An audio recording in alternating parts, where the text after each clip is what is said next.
Late night talking under moon's glow. Charles and Melendia. Hey, what's up, fam? What's up, fam? All right, just keeping it real with Charles and Melendia. Yes. All right, we want to talk a little bit today. What we're going to talk about?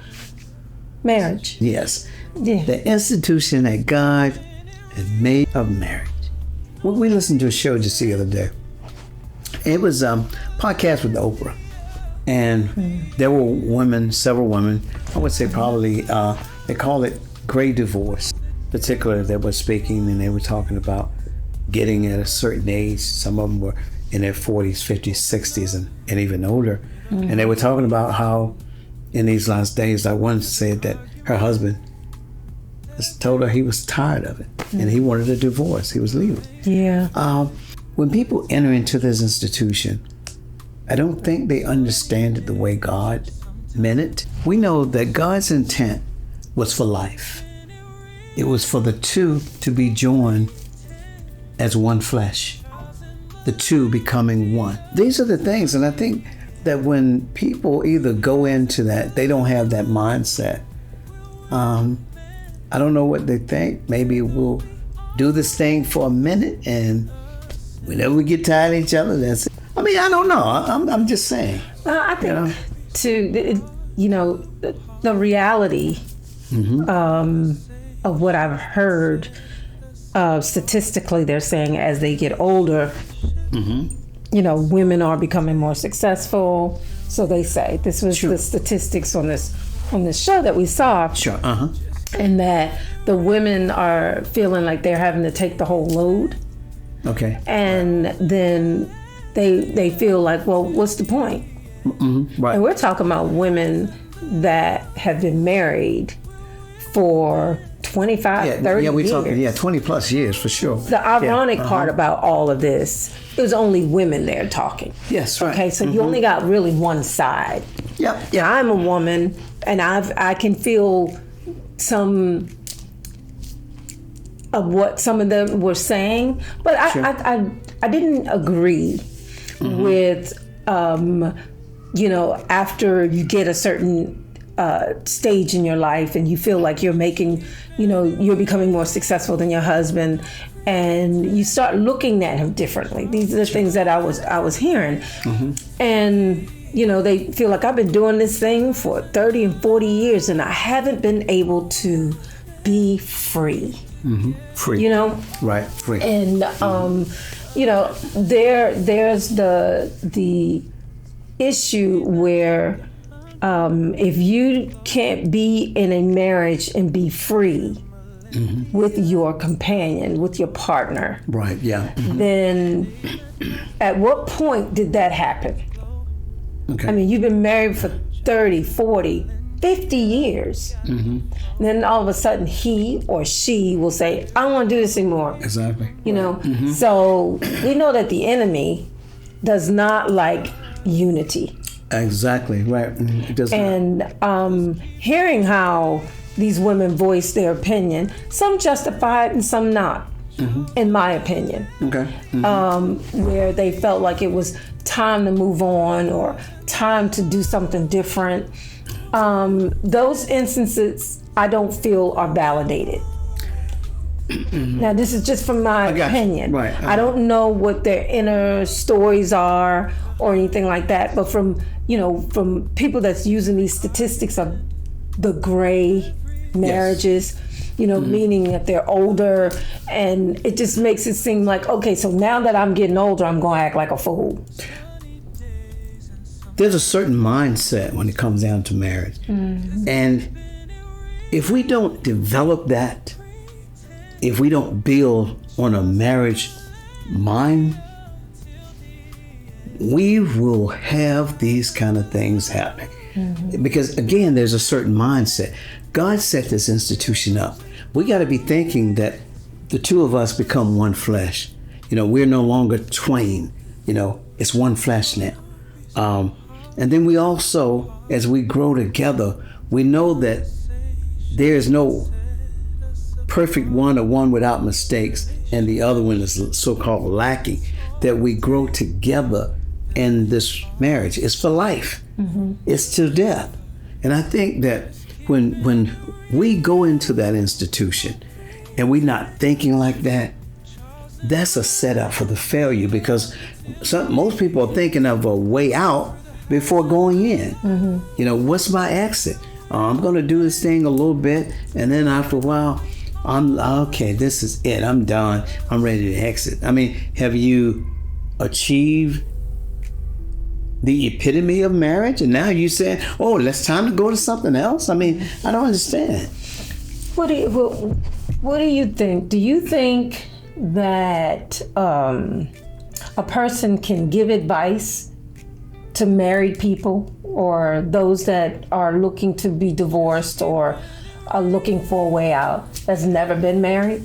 Okay, so in the show, and let's just get right on it. We're talking about Oprah Winfrey. She was giving advice to married women, and then she was saying, it's like this, you know right off, if you're not in the thing, you really don't support it, because all these years, if you were for marriage, you would be married, if you were really for it. So right there, we know that there's a power there that sort of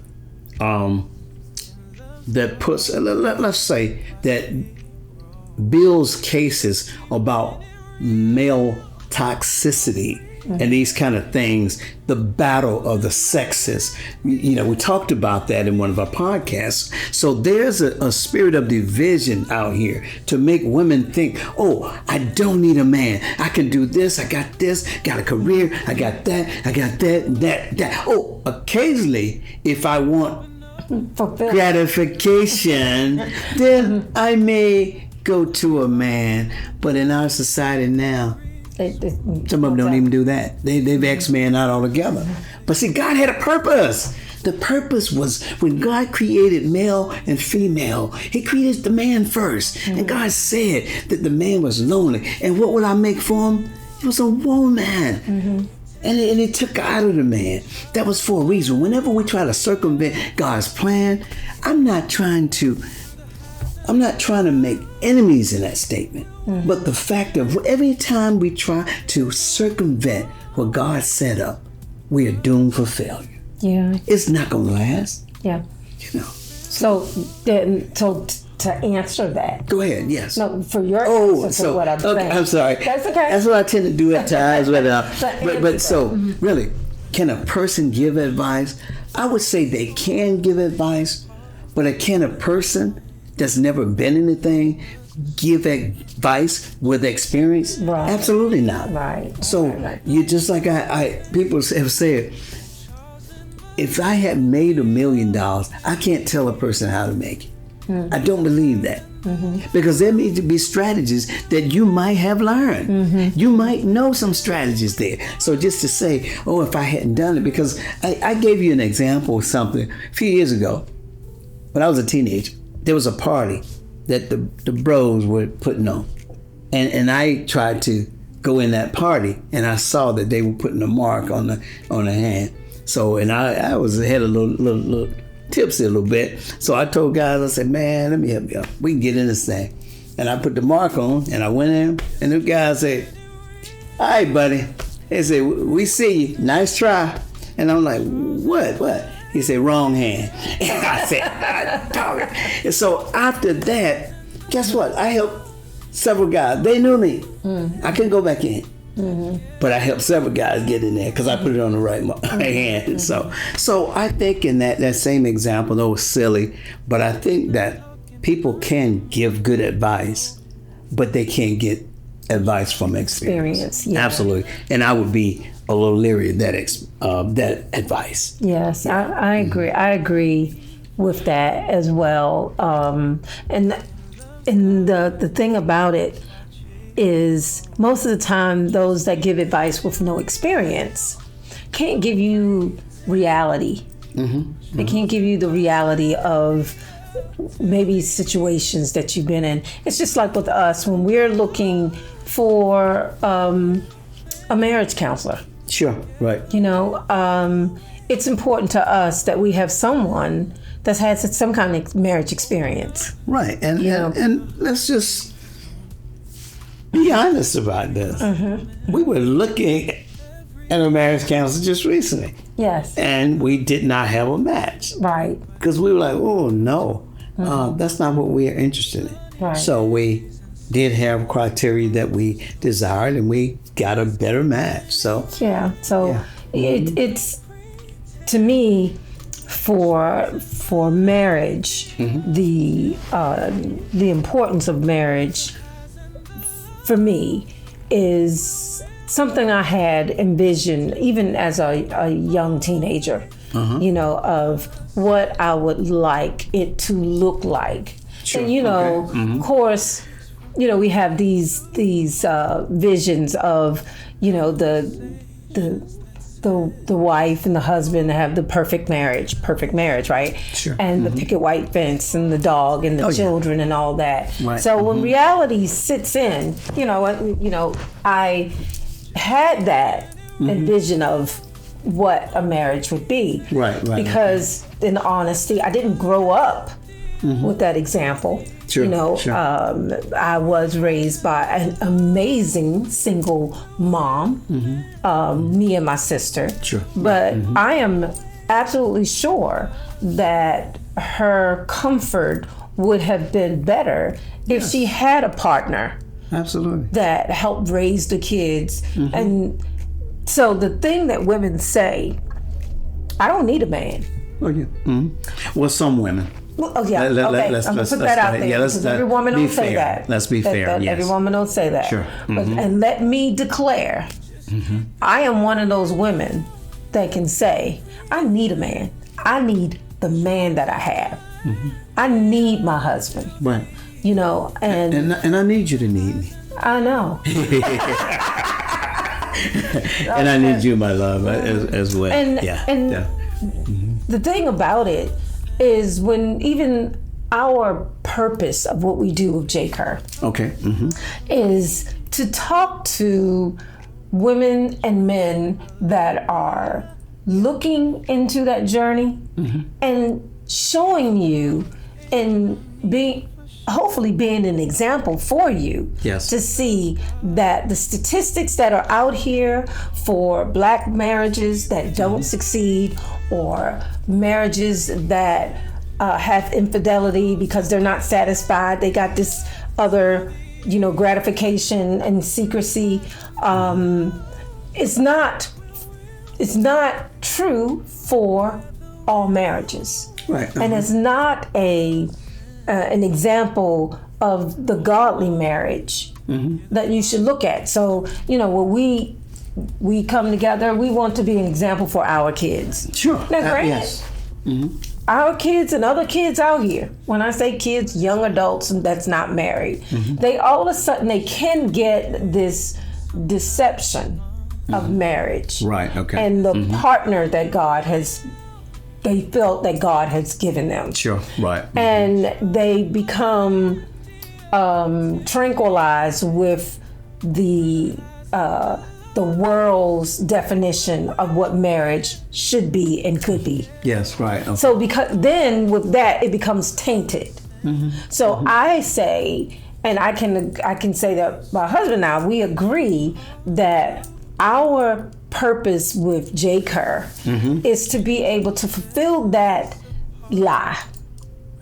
Fulfill a lie? Fulfill Oh, the I'm like, I'm sorry. I'm not with you on that, but go ahead. Erase that lie. Right, and definitely. fulfill the truth about what marriage is truly about. Right. And with that said, it ain't always happy. No. Now you can see this social media post out here, or these glamorized marriages that you see on TV, and the reality is Your topic.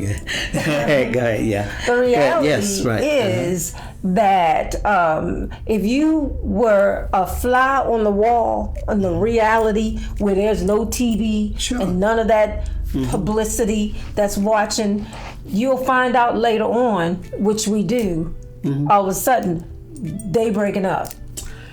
Well, that's the thing. The one thing, as I said, having a marriage mind or marriage mindset is very imperative. What is that? That is building on a godly foundation first, because marriage was instituted by God, as we say. And that's a foundation. If we try to enter and make this thing a success without God, guess what? How can you do that without the one that created it? The second thing is you must have a committed mind whenever it comes down to that. A covenant mind and a committed mind goes together. So just like what you're saying, commitment. That means you just mentioned about not being happy all the time and things not going well. Listen, if you're committed, that doesn't even matter, because we know we're not going to be. When we're happy, what we ought to be? Committed. When we're upset with each other, what should we be? We should be committed. That's the thing. And somebody say, yeah, with all of that, I'm going to be committed. All right, I'll commit myself. No, but no, what we're saying here is this. Regardless of the ups and downs, that should not throw us. Right. Because when we know life is like that by itself, guess what? If your spouse wasn't there with you, you might find somebody to fall out with. Guess what? Even when you're by yourself, you're going to probably disagree with yourself. Hey, I know it sounds a little sick, but that's how we are. Sometimes we don't even agree with us. That's conviction, though. And that's the thing. You know better. Why you do it? So that's the thing about it. You gotta have a made up mind, and you gotta be willing to go the distance. Yeah. And that's the thing. And I would say, if that's not your goal, to have a commitment or a made up mind set for a relationship. I feel. Go ahead. Why? Why waste time? Why waste your time? Yeah, and somebody else's time, especially trying to play the game. So that's what I was gonna say. The name is just playing. Yeah, see, that's the thing. But some people, that's what they want to do. Exactly. But that's what they want to do. The sad part is that when one person wants the commitment and want the marriage mindset, and the other is just playing the game. My point is, sometimes you gotta let it go.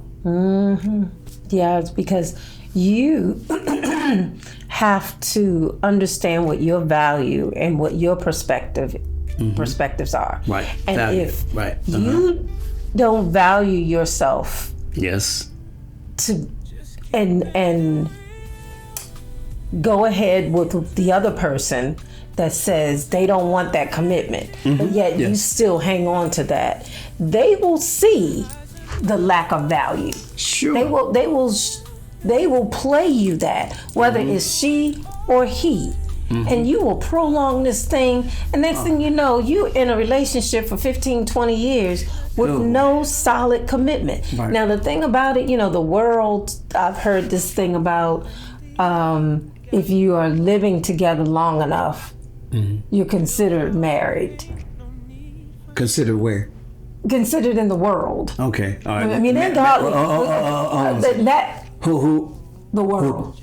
Who instituted who instituted marriage? Come on, man. We already know that that's not God's way. That's against God. That's not the godly married mind that you should have. Right. So if you want to play that, then I pray for you.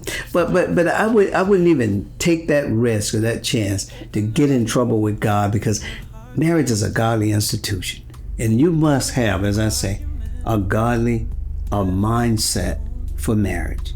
If you don't, you ought to leave it alone. So what is it, which we have encountered a couple times, what is it with couples that you have spoken with that have said, we're not looking to get married. I mean, we are satisfied with living together and, quote, they don't say this, but playing house without that piece of paper. Right. Without that, we don't feel that is necessary. Well, if you remember, we were just in a conversation just a few days ago, and a brother that we were talking with As we just met him, and he started talking about his wife, and he said, man, people like us, we haven't, like when we got married, like he said, you want to know how many people married that by the time we got married, it's only one couple still together. And I said, wow. So then as we talked further, we found out that he's actually not married. He's in a living situation. And before you think that we're trying to down anybody, and wait a minute, hold on. God already judged you, so let us be. We're not. So listen, but what we're not trying to bash you or feel that we're better than, because guess what? She and I were in a living situation. So understand, if we say that is not right in God's sight, that's what we mean. We did it. It wasn't right when we did it. It wasn't right. Exactly. You doing it? It ain't right. Right. So the thing, and never try to justify when you know you're wrong, when you know the word of God got you. And that's where we were. I remember brother used to come talk to me about the Bible, scripture, and I would say, look, bro, I know I ain't right when it come down to it. I say, I just ask the Lord, just be patient with me. I'm coming to you. But right now, I'm making some mistakes. My mind ain't right now, but I'm coming. And so we took a deeper look at what our value and what God wants us value to have in our life. And because it got to a point when we really realized what we were doing. It was time to either do it, you know how they say go home or go hard? Sure. You either go home, leave this situation, or go hard straight for God. Go hard or go home. What you say? Go hard, go home. Yeah, I think that's what did I say? Go home, go hard. Yeah, I think. I don't know. You probably did. Yo, I might have been. Listen, I'm past 60. Okay, so I could have got it wrong. But the thing about this is this: you and I, during the time, is that I would say it took a minute. I got a little crazy during that time, got a little repentant, and then I just said, oh no, man, I'm breaking God's heart. I don't want us doing this. Don't want us breaking God's heart. I said, God, Lord, I've been telling you and asking if you do this for me, I'll do that. And that went on for years. And I said, Lord, I hadn't been honest. You held up your part. I owe you that, Lord. I need to get right. So, and in that too, when we do that, and we have to come to some conclusion behind it, because it can't go on forever. That can't go on forever. So, God, we thank you, and we encourage you that if you're in those situations, one or the other, if not both of you, need to take a stand. That's the call of action. Find yourself doing God's will, because time is short. We don't know when our day is coming, the day of judgment. And the Bible say, now you might say, you don't sit back, you got to judge me. You know, a lot of people use that nowadays. But the Bible, I think it's, sometimes I get it wrong when I talk about these scriptures, but I think it's St. John 7:24 says, judge not according to the outer appearance, but judge a righteous judgment. Now, if someone called you out and say that you're living in sin, or you're living not according to God's word, then you shouldn't say, oh, you can't judge me, you can't. The word has already judged you. So if they judge you according to that, and it be true, they're judging a righteous judgment. So get it right. And in the conclusion, for me to say, for those that are married, don't look at the outside distractions to make a decision on what God has for you in your marriage. Now, now, I'm not omitting when there is some serious issues going in the marriage. Oh, absolutely. You know, there's if abuse of any kind, you have to take a step back. But let's not get out here and look at the fantasies of what someone else is going on that is married, and thinking that, well, they got out of it because they were just tired. So you also have to look at what is the real reason why I'm thinking the way I'm thinking? Sure. Right. If I'm thinking about separating, or we're thinking about separating, man or woman, what is the real reason? Yeah, and right. who is tainting your thoughts? Where is that coming from? Is it coming from outside distractions? Is it coming from temptations that you can't handle? Is it coming from influences, bad influences that you are dealing with? You need to step back, and then you can talk to your spouse about certain things. That's the thing, too. Now, Yes. early in our marriage, Right. there were some things that I felt afraid of to talk to Charles about. Well, okay. So, just like you mentioned, today we have, again, what they tell you when you go in the club. What the first thing you do when you get in the club, nightclub? Oh, it's been a while. First thing I do, I find a seat. If I don't know. I have no idea, because I haven't done that in quite some time. First thing you do, you get there, you go in. What do you look for? Look for the exit. Know So- how to get out. Okay, so now, if we've been taught those kind of things, what about when people go into marriage? A lot of them looking for the exits as they go into it. Just like, we hear about people saving up money, as we heard this conversation, the secret accounts, saving up money because they're looking for an exit. So whenever it's time, I got this. Some of them may even have a cubby hole, little place that they've been, secret hideout. Yeah. So we've got to think marriage-minded. We've got to think commitment, because there's a factor in life, the trust, the lack of trust, when it comes down to it, that we do not trust each other. We are not planning to stay in this. And it becomes more contractual than covenant. So, and that's the thing, we must have a marriage mindset, which is about covenant, it's about commitment, and it's about building on a godly foundation. And if we go into these things without God like that, we are making a grave mistake. Period. So, for our philosophy of marriage and what we have worked in through the 40 years of being together, and the 47 years of being together. First of all, we ultimately acknowledge that, 40 years is great. Yes. Yeah. But we have to focus on the quality of our marriage. Of those years, period. Of those years, not so much the quantity. And quantity is good. It's great. We know people that's been married 50, 60, 70 plus years. Oh, my parents have, really 75 years. So the thing about it is like this. We say, okay, we applaud. But after the applause stop, ask the question, ask yourself, what kind of marriage are we leading? Living. What is the quality of the marriage? After, whether it's 70 years, 40 years, in those 40 years, how much of that is actual?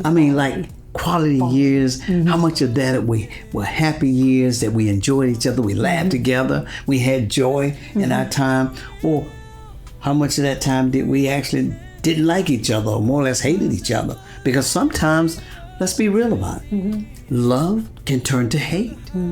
Really, seriously. And it could be some of it beyond your control. Yes, right. If there's some medical issues or someone, one of the loved mental ones, issues, yes. something happens. So are you willing? And of course you don't know going in. Yes. That in 20 years, there could be some mental or medical situations that can halt or stifle your relationships. But if you have the mind that says, God, whatever we go through, I want to go through this with the man I marry. And we say that in the vows when we say, sickness and health, to death do we part. And guess what? Sickness may come, money may disappear, evaporate, whatever, and we're ready to jet. Period. And that's the thing. So it's like when you say those vows or make those commitments, you need to be thinking really beyond it, because most people just say things until they start happening, getting tight. That's it. Like they say, when things get thick, they thin out. Yeah, right. Through thick and thin. Remember that saying? Yeah. So with us, we have been through a lot. We have. We have been through a lot. And there was one point we were going through things and we weren't together. Yes, right. And I'm going to tell y'all, okay, I like it. Clarify, we weren't together. Okay, let me clarify that. Yes. Yeah, he had taken an opportunity in Charleston, South Carolina. A job opportunity. Right. And I was 5 hours away. 4 hours away. Yeah. And, we didn't realize it was going to happen that soon, but he got that job opportunity, and he went for the job pretty quickly. Right. And I was still in the other state. My mother got sick. Right.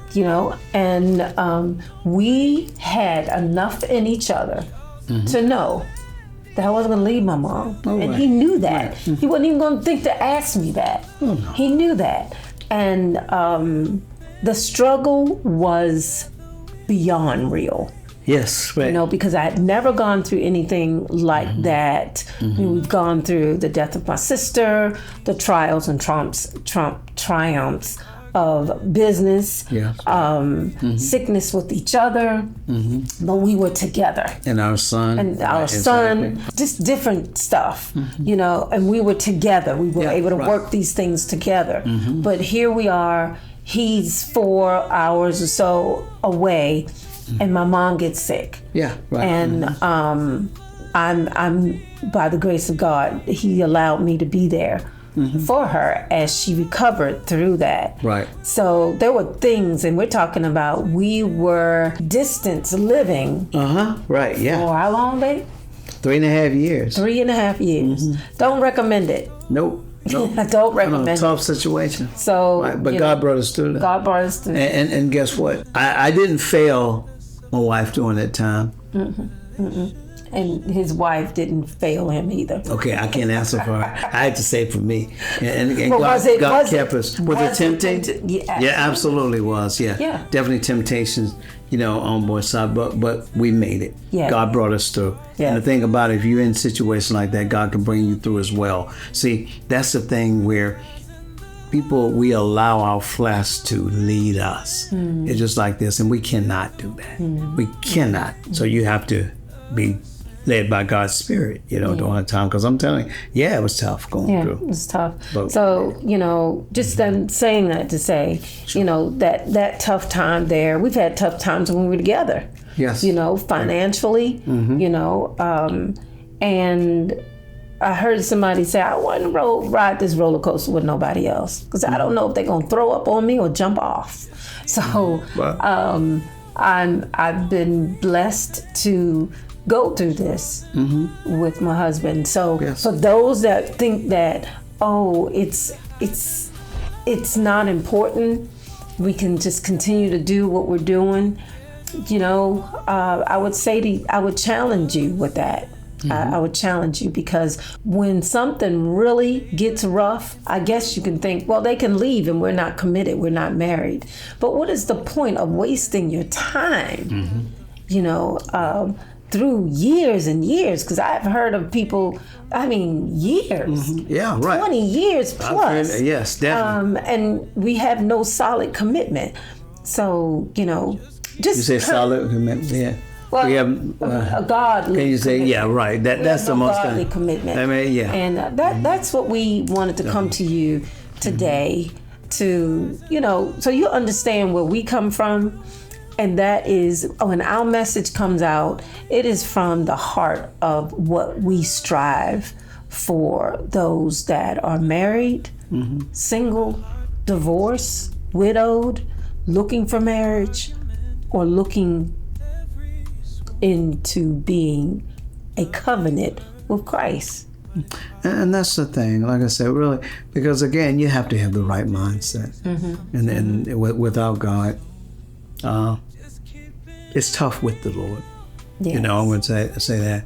Let's be real, because if everybody tell you once you follow God, I saw everything get easy, oh, they lying to you. They lying. Okay, really. So let's be real, and we have to be ready-minded.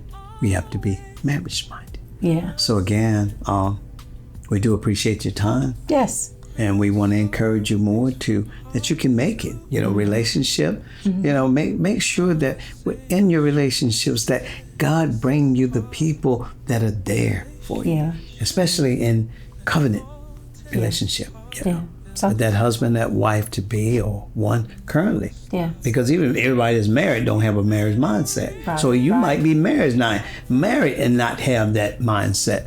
So that's one thing that needs to happen. It needs to be developed, you know, and that's where we are wanting to encourage and wanting to help, you know. Yes. Because again, we do have our marriage-minded, you know, experience, you know, course that we're doing to help get the mindset there. Yeah. And that's what we want to help develop. And we want to continue to develop that for each other. Because this is not a 40-year thing, a decade thing. This is a lifetime. Yes. A lifetime. Yes.